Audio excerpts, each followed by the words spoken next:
ஓரம் நெஞ்சின் ஓரம் சுவையாகும் காவியம்.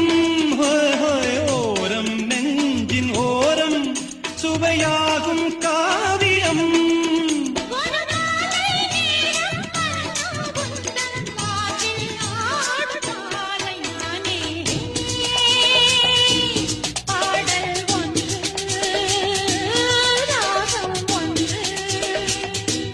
சேரும் போது அந்த கீதம் அதை மீண்டும் மீண்டும் கேட்க தோன்றும்.